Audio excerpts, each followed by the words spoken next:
All right, we are live. Tap and Birdie round 2 recap with Adam Kirk, Dollars Gain Betting. One of my good friends. I'm happy to be joined by you tonight. We are officially taking over No Laying Up as the round 2 recap at every major. Absolutely. I had you guys queued up, or I had you and PGA Tout queued up instead of them last night, and hopefully people have us queued up instead of them tonight. Did you listen to No Laying Ups though? Because as soon as mine ended, had to check theirs out. Oh yeah, absolutely. I mean, you still got to play it. You know, the nice thing is you get it on, you play it on YouTube or whatever after. You can run through it a little bit faster. Yeah. We're very similar in a lot of ways. We like the 1.5 speed on the podcast, the only way to listen to a podcast. So if you want to check this out after the fact on 1.5 speed, it will be on YouTube. Let me get the link going there so people can check it out because, we're doing massive numbers on these. A lot of people are checking them out, getting a lot of ad revenue in, getting a lot of sponsors. Well, yeah, I mean, people are saying, it's Friday night. Do I go out? Do I go get drinks with my friends, or do I sit here and figure out what's going on before a big weekend at the PGA? And I think, that's what I'm doing. Like, there's really no question about it for me. Now that it's getting nicer out, I'm golfing Saturday morning, so I got to be up early to play. So it's just Friday night, have a couple beers, chill, catch up on some of the content I missed throughout the week. So I started drinking as soon as I came home. I have continued into the night. We're going to eat some dinner after this. Always, you want to get some food in your system. Always. So I'm excited. It's a Friday night. We got a lot going on. We got a lot of things to talk about.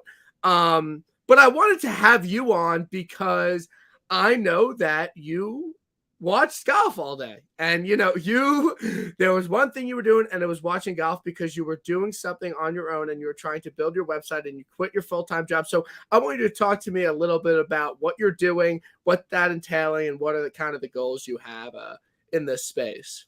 Yeah, for sure. And, it also just so works out that I've got that Mito Pereira ticket. So, and you're on Willie Z. So I feel like it's a good combination of coming on tonight. But yeah, really think there's a good opportunity out there for data-driven content around gambling. And right now, obviously golf is my area of expertise. And I think that's what I know the best. And it's been really maybe not surprising, but exciting the amount of engagement I've gotten on kind of just some more, somewhat serious, but really data-driven content around golf. And I think going forward, expanding that into other sports where there's other individuals who, maybe have my level of knowledge about, whatever it may be, to kind of build out I previously worked at Bloomberg was what I was doing before. And they're the data for the financial system, and they have content around that. And I think an opportunity exists for that in the betting space. So yeah, that's kind of the plan, and looking forward to it. Yeah, no, and I will obviously support you every single step of the way. And if you were to put your previews and picks behind a paywall, I would gladly pay that. And I think it would actually be worth it to a lot of people because it's something I find a lot of value in. It's something I find a lot of information in. So I'm always been a fan of what you've done. And I'm glad you're taking a little bit of a leap forward. And, when you hit, 300 to 1 tickets, it's a lot easier to kind of fund things and, have a little rent payment going. So I'm glad you got that going for you. Yeah, exactly. And the other part is I feel like I hit a 300 to 1 in life, is that I was working at a startup that got acquired, and by no means did I get rich off of that, but that was nice to have a little money in my pocket as well. So yeah, sometimes you cash up big tickets on the course, and then also sometimes things work out that way in the real world too. So I want to ask you, because we are as degenerate as they come, we are as focused on the PGA Tour and our bets as they come. I kind of want to get your take on what were your kind of expectations going into today, going into the second round. Any, takeaways from yesterday? What were kind of your thoughts going into today? Because I know that was the only thing on your mind. Yeah, and I think there's two sides of it. From my bets side of things, I wasn't overly thrilled because at the top of the board, I had Colin, Hideki, and Cantlay, who obviously Cantlay continued his run of being horrific in majors. And I think Colin and Hideki will sneak through the cut, but like, I didn't feel they were in contention at all. But then I had Mito kind of sitting there at, I think he was 2 under going into the day, and he had played really well yesterday, led the field, or was top 3, I think, in the field, tee to green. So like, you saw that, maybe there was something there. And then, so it wasn't overly optimistic from a betting perspective. And then from like a non-betting perspective, I was intrigued to see how this weather was going to play out, how Rory was going to perform after finally having a good first round versus, coming in late and backdoor top 10. And then, yeah, I think those were the kind of top of my mind. And then you got Tiger kind of seeing if he'll grind out and make the cut. And I'm sure we're going to get into it, but all of those things ended up being pretty interesting.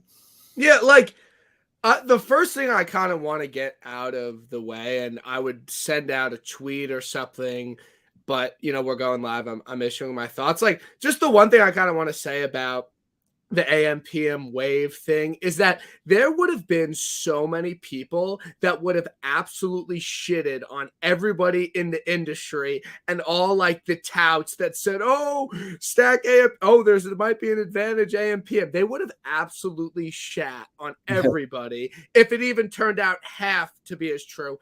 And it could not have been more true that there was a massive advantage to teeing off AM PM. Yeah. Like, it was undeniable.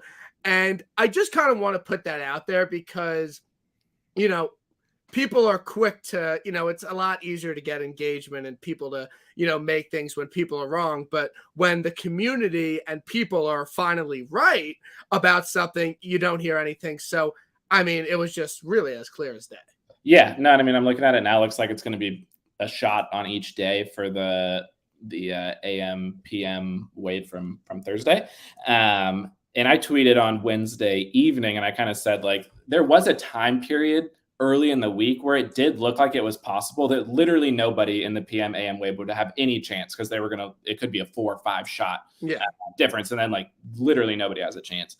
And as we got closer, it looked like, okay, there is definitely an edge for the AM PM wave here. But a player who comes out and plays well, as like JT has, could potentially be a first round leader or potentially win the tournament. And I think the difference probably ended up being a little bit bigger than I thought. I thought maybe a shot and it's going to be 2 shots, but I feel like that take ended up being relatively accurate. Yeah. And like, I'm not like a weather like expert. Like, I'm not like someone that like is on a million different websites. Like, I have one weather website and it was just like, it was going in opposite directions. It was like a mountain shape. That's what I wrote about in my article. Like, that's a terrible sign for the PMAM. I was just like, okay, like this seems like pretty pronounced. It turned out to be true. Again, I don't know how much of I don't know. It's just like JT is really the only guy that like people like actually bet on to win that is like in it from that other wave. And we were kind of talking about it when the tee times were coming out. It's like kind of like, who do we want to bet? Like, do we want to see if we would just want to bet the guys in the early wave? And like, I feel good about it. I bet Zal before he had any sort of wave advantage. Like, it just kind of worked out that way. But then I think from an outright perspective, like, it definitely did matter. But again, there were a lot of great guys that like, it was hard to overlook in the PM wave. But I think in terms of top 20 bets, in terms of DFS bets, like in terms of making your lineups, like, if you just blindly were like, I'm going to take guys in the AM that are good ball strikers, like it kind of worked out. You have Tom Hoagie, you have Mito Pereira, like you have Bubba Watson, you have Abe Answer, like a lot of guys at the top of the leaderboard that are kind of like sub $9,000 were just like easily the play. Yeah, no, I wrote about, Mito, obviously, because I have an outright on him, as well as my favorite 7K play, I think, was Hoagie, and my favorite 6K was Chris Kirk. Yep. And it's just like, if half of the field is maybe not going to be eliminated, but it's going to face an uphill battle, and you can get those guys who are great ball strikers, and it ended up working out. It doesn't always work out that way. I think all the things I wrote about the weather at the Players Championship ended up being completely wrong. But like, each situation is unique, and you have to, approach it that way. Yeah, that was kind of like my thing is that everyone was just like so caught up with what happened at the Players. It's like it's hard to kind of gauge that because a whole day was wiped out. Like that was never going to happen here. And I So like I think people had like a little bit of like PS like whatever, they were upset with what happened at the Players, so they thought like everyone was just going to be wrong again. It didn't turn out that way, but you know, just going through the everyone top 10 right now. So we got Willie Z at -9, Mito at -8, JT at -6, Bubba at -5, Rory at -4, Answer at -4, Davis Riley at -4. There's literally only one guy from the other wave in that. So, you know, I actually Patrick, who's the ultimate, he'll shoot even par in every single round he plays, whatever the weather is. Yeah, no, Fitz, like the 6 out of 6 percentage was very high this week, and I legitimately do not have. I kind of not played that much DFS recently, but I only have like 1 6 of 6. I played a lot of Mackenzie Hughes and another Canadian that we were just dead wrong on, and I think that like simplistically, if we were just like, okay, like he's in the bad wave, like just don't play him, like that's another situation where like, you know, how much impact did it really have? But you know, it just kind of worked out. So I just want to shout everyone out for it because it just kind of worked out how people expected, and people would have been so quick to shit on it if it didn't. So I'm glad that happened. But you know, in terms of my expectations going into today, like obviously we have Rory with the first round leader.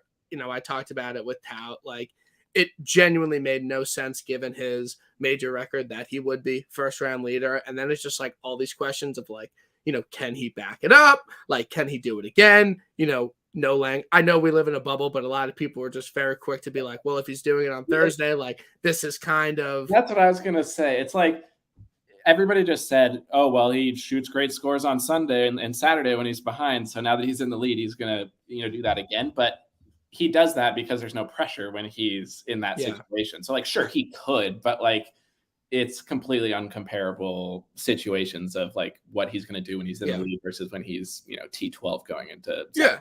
And like, I was kind of like at, you know, Rory made the birdie on 18 to get to -5, but at a certain point, Rory and Zalatoris were both -4. And I was like, if you just like juxtapose like the tweets about these two people that have the same exact score, like you would think they're like separated by 20 shots. But again, Zalatoris with one of the most enjoyable rounds to just watch from start to finish. Just it being featured group and me seeing every single shot and like you having the ability to. Versus just like seeing it from the main feed, which was so behind. Way behind, it like was a whole hole almost. It was like if I didn't like, I never would have just been watching that. But like, I was just like when Zalatoris hit that birdie to like take the solo lead, like on 12 or 13 or whatever hole, like they were like on commercial break, like he already teed off on the next hole. And they just showed it. So that was just unbelievable. And the other part that was kind of annoying about that was because I had the feeds going as well. But like having a Mito ticket, I wanted to see as many shots as they were going to show of him because he was also hitting unbelievable shots, but they were only showing him putting. So like if I had the feed going, I was afraid they were going to update the score on what like Mito's score was watching the feed. So then I was like, well, what do I do now? But it'd be nice if they could just be. Yeah, to have the Mito. You couldn't check your phone. You were like, because I've been in that situation. It's like, you can't check your phone. Like you just wait for it to be on TV and hope that they show. You see that he hit it to like 14 feet and then you're just waiting because you're like, okay, they should show him putting for birdie, but like how long is it going to take? No, absolutely. It was really great. And of course I went back and looked at your write-up of Mito, and it was fucking spot on as per usual, whether or not it works out or not. Like it was just fucking spot on. It was just like 150 to 1. It was just like you play him in difficult conditions. He's top 5 in greens and regulation, top 5 in bogeys avoided.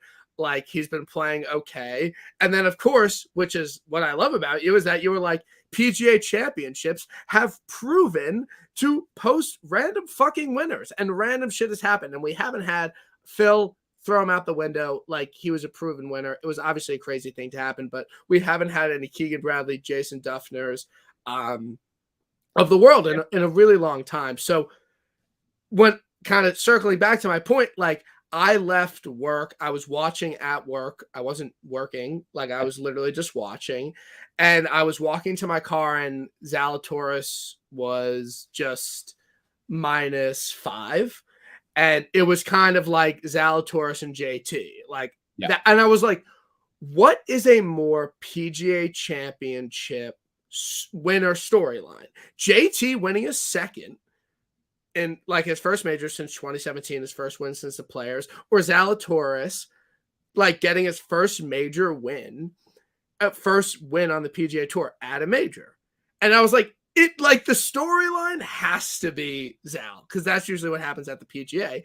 And then, like you said in your write up, it just like long shots have proven that they could win. And Mito was just an unbelievable bet.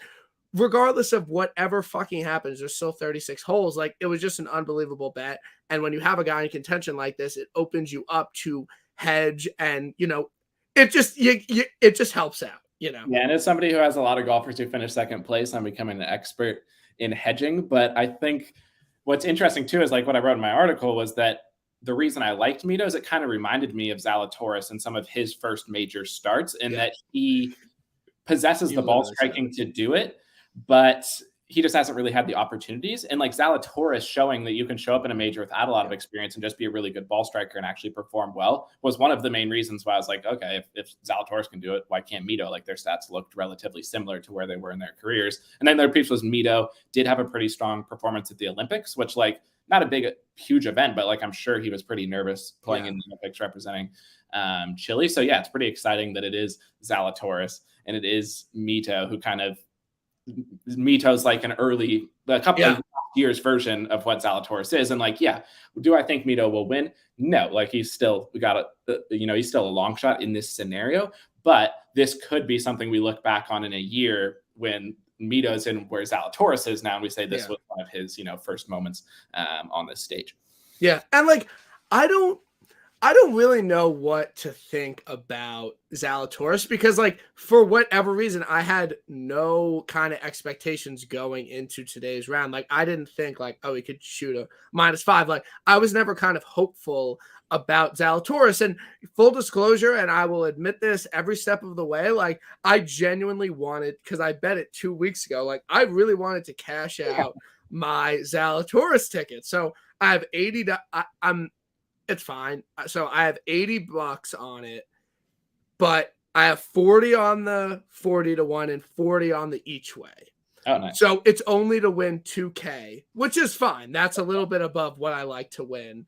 But if I threw 80 on it without the each way, it would have been like 3,200. But I'm hopeful he can fucking cash the each way for like $300, cover the week. Like I'll fucking take an each way at this point. But I was just kind of looking at that. I was like, it seems a little bit low, but the each way, it will prove to be imperative as things come down. Yeah, no, and it's like I regret. I mean, obviously, anytime somebody's in you play like, oh, I should have played that guy. Like, yes, obviously, everybody thinks that. But like, I think he was 7th or 8th in my model. Like, he looked good. He was right next to Mito in the model. But I got so hung up on Colin. I was texting you about Colin. Yeah. Like, he had a good number in front of him. He was seemingly under the radar, and he just couldn't make putts this week. Like, that's what happens with Colin. But I wish I hadn't got so caught up in the major like winning a major, but everybody could say that. But yeah, I was about to bet Phil at the PGA last year. Yeah, exactly. Like is somebody in the mix at least going into Saturday? Yes. If you stay in the mix going into Sunday, that's like the fucking best thing you could ever ask for. But I'm totally happy. And I have a college buddy that likes to bet golf, and he like sends me, of course, like he sends me a Mito ticket. I was like $10 at like 125 to 1 or whatever. He has like a JT ticket to win 800. Then he has like a Zal ticket, at like 12 to. It was like 12. I'm like, that it was 18 to 1. And I was like, that is legitimately the worst. And it was on a weird local. And I was like, that is the worst price you could have got. He's like, oh, I bet it live. He's like, and I was going to put in a DraftKings lineup with all that. But I'm like, okay, dude, like I was about to bet Phil at the PGA last year. Like it doesn't, like it's fine. So Zalatoris, I'm at the point where it's just like, I believe like he can win because it's a PGA storyline. Like he couldn't Yeah. have looked better today. He didn't make a single mistake and he didn't miss a single putt. Like he didn't miss a No. putt The today. interesting thing is because obviously the short stroke looks really bad, but like he's almost walking them in before he even hits it. Like he's not afraid of missing them. It just like looks weird. But I mean, looking at the stats right now, tee to green so far. Also, I don't know if this is right. I don't know why it would be wrong, but Bubba in round 2, tee to green, +9 strokes, and the next closest guy is +5. That's unbelievable. Bubba with one of the arguably best tee to green rounds probably in the history of a major. That's unbelievable. But in the event, yeah, Bubba's 1 tee to green. Mito is 2. Mito's gaining over a stroke in every category. Like he didn't get to see much of him. I queued him up when he was on the 16, 17, and 18 feed, and he was hitting some sick shots. Like he has all the shots. And when the putter gets hot like it did today, he can shoot the score. And then you've got Zalatoris next, and he's gaining 3 strokes putting. And I think that's like the question going into the weekend is he going to keep that up? And there's no reason not to think like, that. Like it's not even like he's legitimately missed 1 short putt this week. Yeah. Everyone in the field has missed a short putt this week. Like, and his around the green game has been really good. That bunker shot was sick on 10. I didn't even like see his lie. I was like, wait. Like, I was like, oh, he put it close. I'm like, sick. And I'm like, oh, wait, he didn't even have 2 feet in the bunker. Like, that was actually unbelievable. But it was just a perfect round of golf. And it's not even like a scenario where just like, I don't think he could do it again. It's just like, he could shoot -2 tomorrow. Like, Yeah. That's No. like, I'm not like super worried about that. Like, he had 1 bad swing and he literally made a birdie. Like, I don't. Yeah.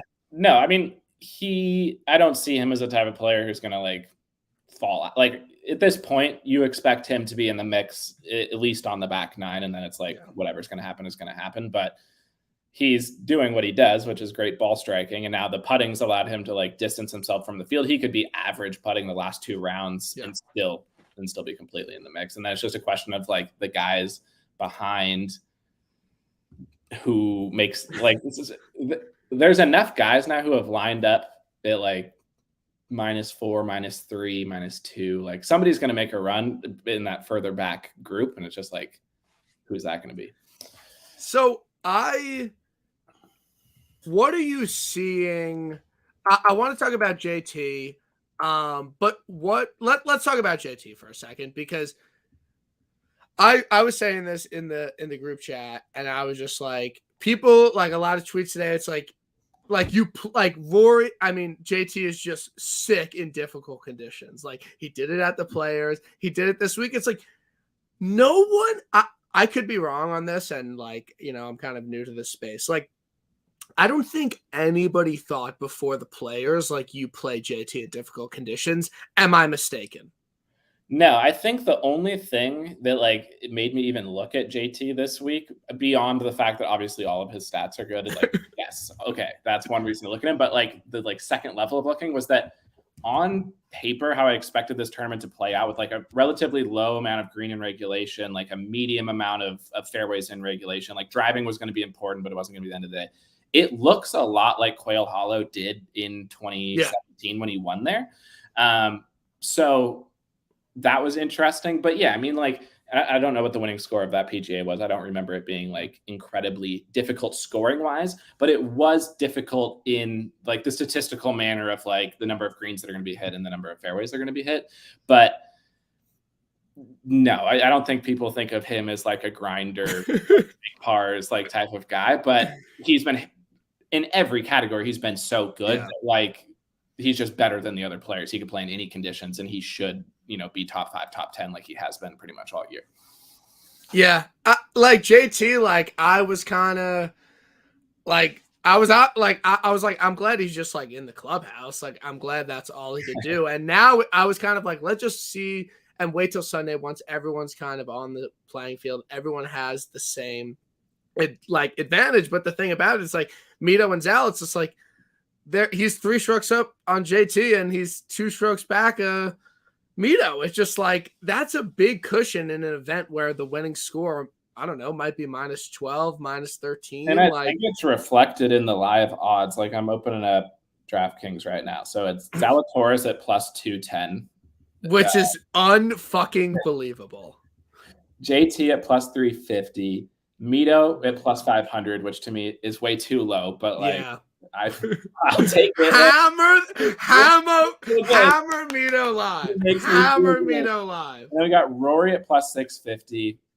That also seems low. And then we got Bubba at 16, Cam at 18, Fitz, and then a bunch of guys like 20 to 50.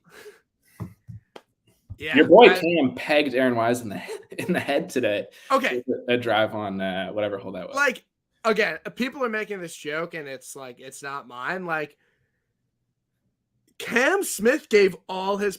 Okay, I want to. Will Zalatoris did not make a single bomb today. He didn't make a single putt of length. Well, today. No one put in the afternoon because the greens were so. I tweeted about this. Like the greens were so slow. And they were already bumpy yesterday. Like JT in his post-round interview yesterday said, like, I couldn't putt because the greens were like all marked up and bumpy. And I don't know how it ended up, but there was a point during the round where like 13 of the top 14 putting performances of the day were all in the morning because the greens were just so slow. They hadn't been mowed. But yeah, Cam, I mean, it's been a couple of tournaments in a row now where Cam has not been able to make putts.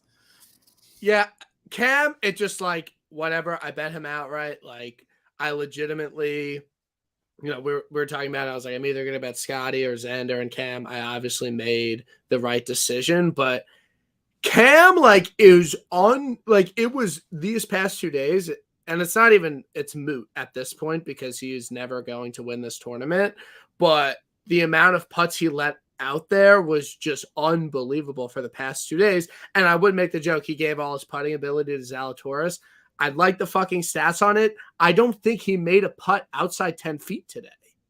No, I mean, he was burning edges. They just weren't falling. And like, he's such a good, the other part is like, it stands out when he's missing them because he always makes them. Like you're so used to him pouring them in that when he starts to like barely miss, or he maybe even I don't know what his stats were today, but let's just say he has a normal putting day. You're like, oh, that was awful. But it's just because he's usually the best putter on tour by a long shot. Okay. I think Tambo won 100K on that putt by Cam Young. Pat Mayo just tweeted Cam Young 100K putt for toe tag and Tambo.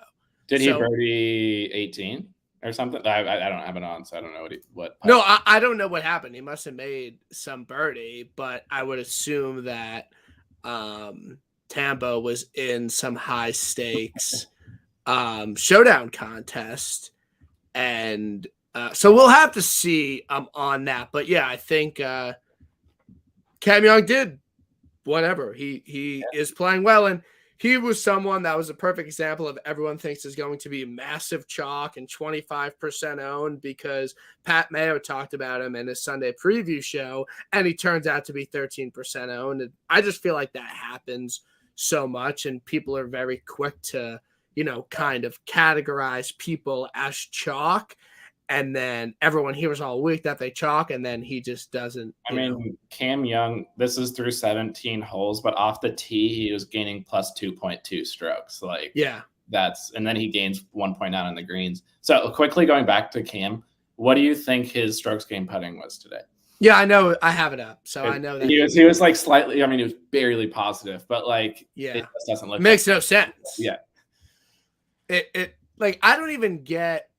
I was like, that makes no sense to me. Just eye test watching it. Like, he just missed every single putt. Like, he didn't make a single putt today. So I want to look at kind of the stats about Zalatoris because I don't think he made a putt over 10 feet. Like, everything he just put close and just made them all.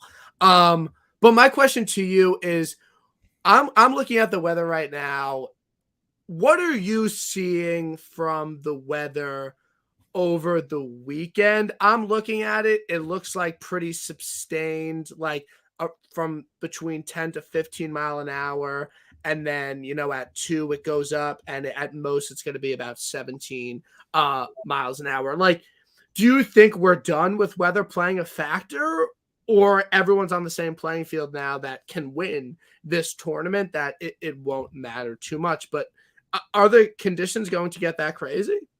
So, yeah, looking at it right now, I'm seeing the same thing you're saying. And I think what's interesting, a couple of things about the wind, is that this, even when it was super windy this morning, like the highest winds of the week, you didn't see a lot of guys hitting the type of shots that you would think about them hitting in extreme wind. Like, yes, they were flatting the ball, but like it didn't look like the wind was having the level of effect that it may have on like a links course or more exposed to the water. And I like on No Laying Up last night, the guy who's on the ground was saying that the course sits down below the clubhouse. There's like this hill that kind of blocks the wind. So overall, I just don't think the wind is impacting like the shots quite as much as it would if it was like sitting flat, you know, the wind was blowing through.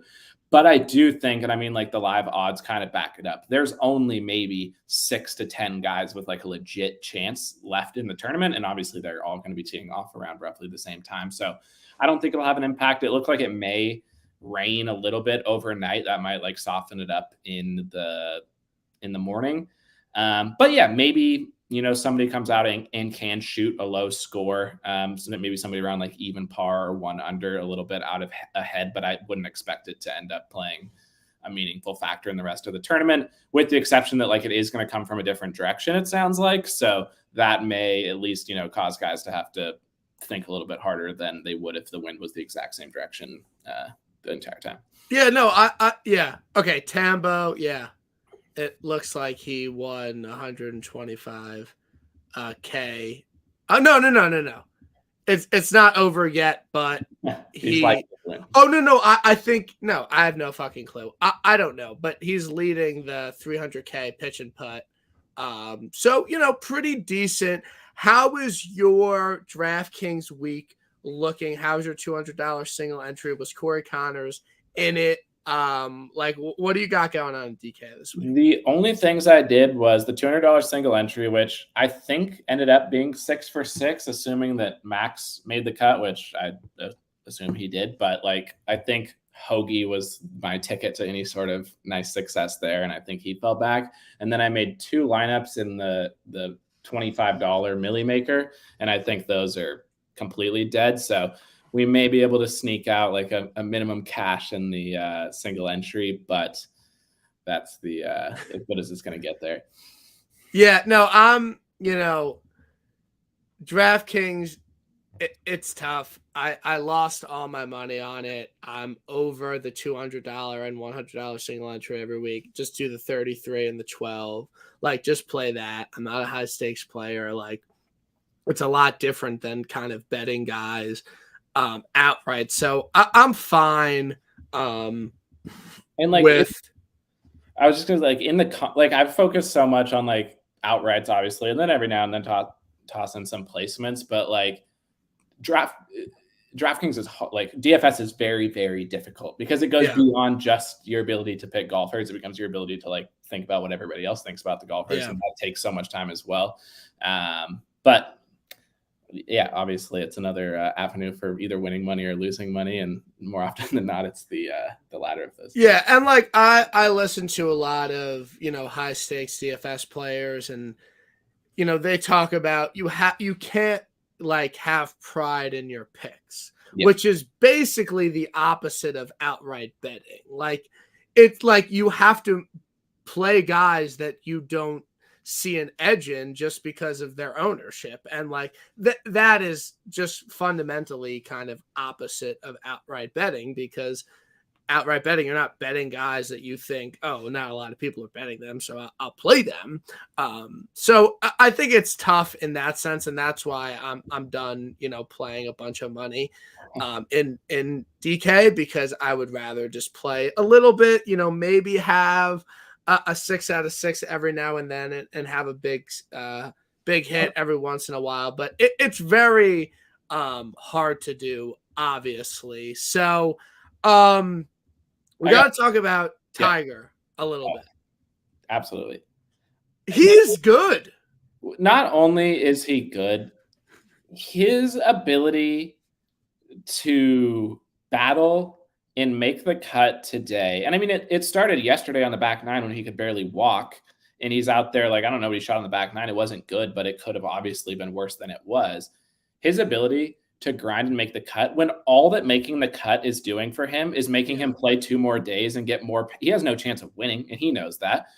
Like, all he's doing is qualifying himself for 2 more days of like agony, effectively, just shows like the mentality that he has. And when you think about, like I was thinking about it, you think about guys like Patrick Cantlay, who are really unbelievable golfers in every statistical aspect, who shoot plus 11 or whatever it was. Like, they should be forced to go and follow Tiger around for the 18 holes today to see like the mentality that you need to actually be a successful like major player, because it really was unbelievable.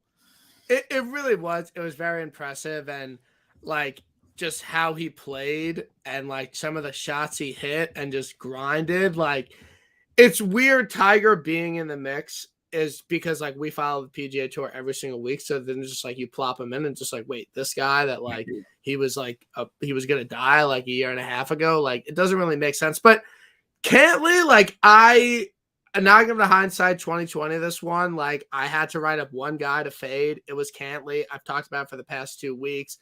Cantlay just doesn't do it in majors. I'm not gonna bet him. It's like embarrassing at this point. Like, I don't know what's going on. Yeah, I watched him because like I had a future on him, and I was like, whatever, I'm just gonna like stick with it. It is what it is. I'll never ever do that again. But he drives the ball fine. Like, I don't know what his driving stats were, but he always hits in the fairway. But like, he couldn't hit the green in the first round, no matter where he was. And it's just like, what is going on here? And he just has the ability to like post great approach numbers, but then also post horrific approach numbers. He just like, I don't know what the timing, it must be something with like his swing and the timing of it. But everybody was saying he's terrible in majors.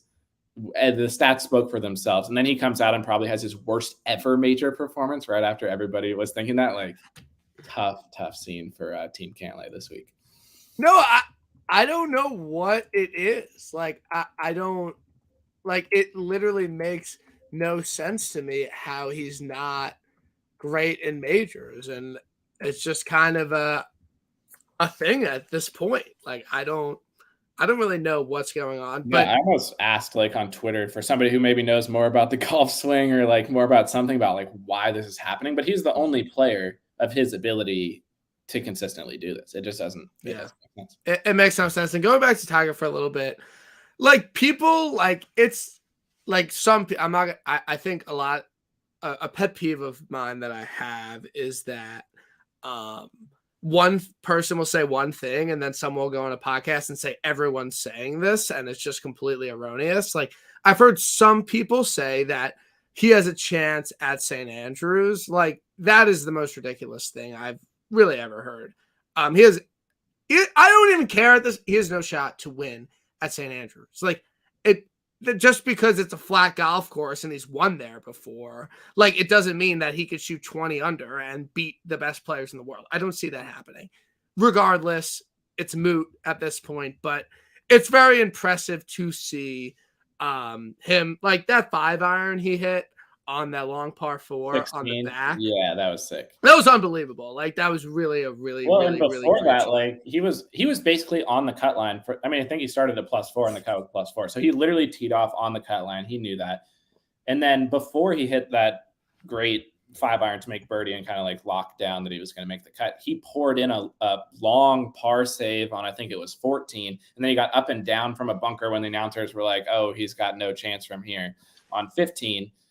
Those are just like, that's you can't, there's no like things that we can say to describe it. It's just like, that's Tiger Woods. Like, that's what he does.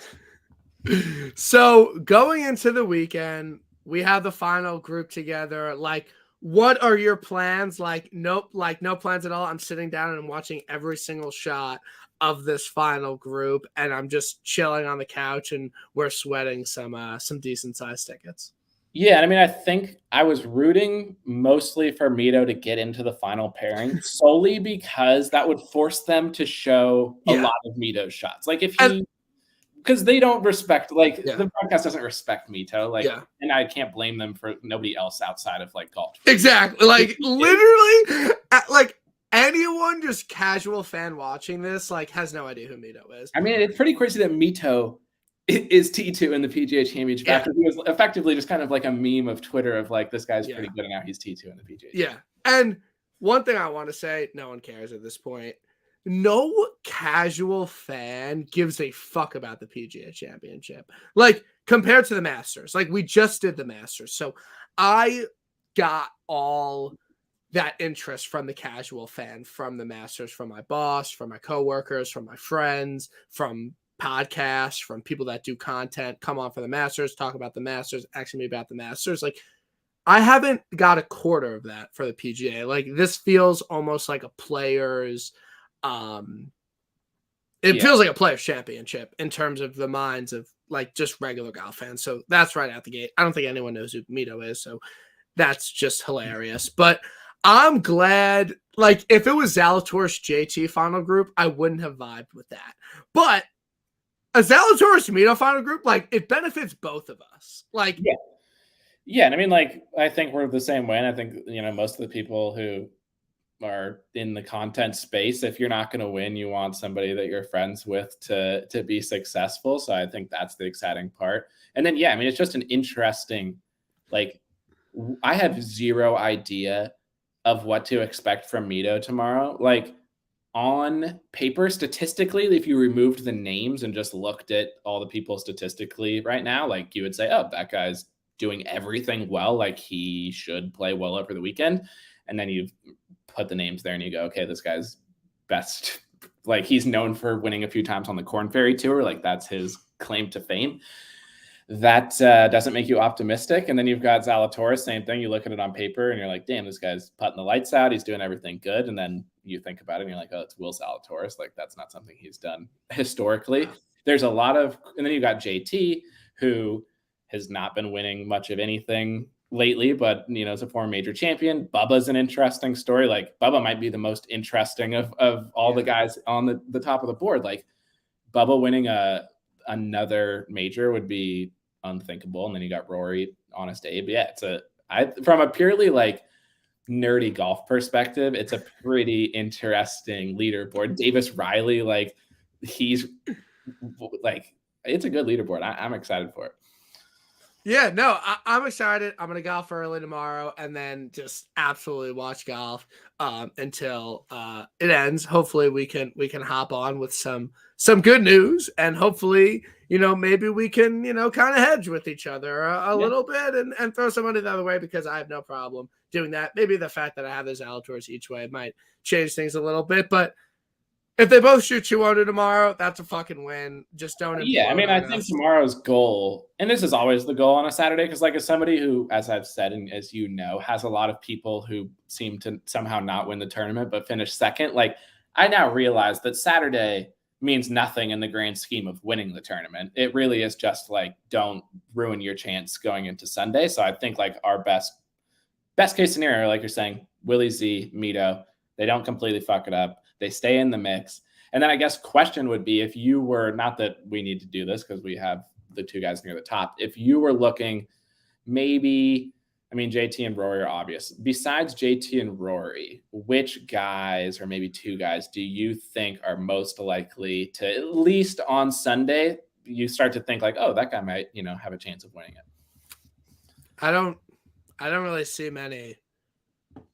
I don't know. I don't really see much. Yeah. Like I don't see that much. Like JT, obviously, Rory, obviously, but like Bubba, I don't know. He probably shot the round. That was probably the best round he could have shot today.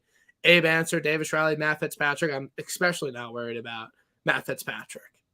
Couldn't be less worried about Matty Fitz. So, look, again, when we do this, all it comes down to is having a sweat over the weekend. We have that. Hopefully it, you know, continues. And I hope both of them shoot -2 tomorrow and separate themselves from the field so we can hedge a little bit and just kind of move on with our life and take some profit.